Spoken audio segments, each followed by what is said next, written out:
NBR shutdown কর্মসূচির নামে সীমা লঙ্ঘনকারীদের বিরুদ্ধে ব্যবস্থা নেওয়া হবে। যারা দায়িত্বশীল হয়ে কাজ করবেন তাদের ভয়ের কিছু নেই বলেও জানান চেয়ারম্যান আব্দুর রহমান খান। সোমবার ঢাকা কাস্টমস হাউস পরিদর্শন শেষে তিনি এসব কথা বলেন। রাজস্ব আদায়ে গতি বাড়াতে সবাইকে নিষ্ঠার সাথে কাজ করার আহ্বান জানান এনবিআর চেয়ারম্যান। বান্ডেল থাকলে প্রতি সেনমানিতে টাকা বাঁচবে।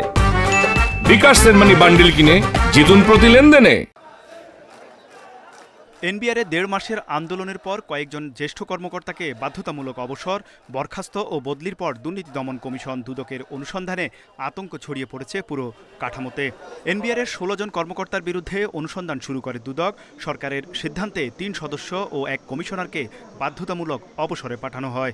বরখাস্ত করা হয় চট্টগ্রাম কাস্টমস হাউসের কমিশনারকে, বদলি করা হয় আরও কয়েকজন কর্মকর্তাকেও। এমন পরিস্থিতিতে ঢাকা কাস্টমস হাউসের কর্মকর্তাদের সঙ্গে মতবিনিময় করেন এনবিআর চেয়ারম্যান। এনবিআরে আতঙ্কের কিছু নেই জানিয়ে তিনি বলেন, শুধু যারা সীমা লঙ্ঘন করেছে তাদের বিষয়টি ভিন্নভাবে দেখা হচ্ছে। কেউ কেউ হয়তো একটু না, অনেক বড় আকারেরই যেটা আমরা বলবো সীমা লঙ্ঘন করেছে, সেটা হয়তো ভিন্নভাবে দেখা হবে। তবে সাধারণভাবে আমার মনে হয় না যে কারো কোনো ভয়ের কোনো কারণ আছে। দেশের অর্থনীতি ও ব্যবসা বাণিজ্যের স্বার্থে কর্মকর্তাদের সততার সঙ্গে কাজ করার আহ্বান জানান এনবিআর চেয়ারম্যান।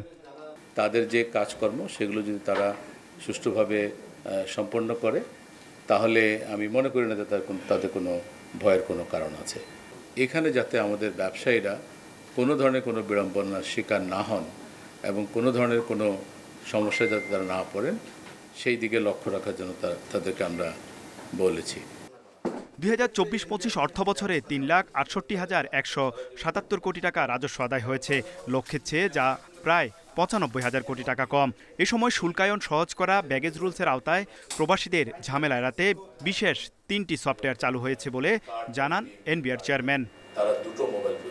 তৌহিদ রানা, ইন্ডিপেন্ডেন্ট নিউজ, ঢাকা।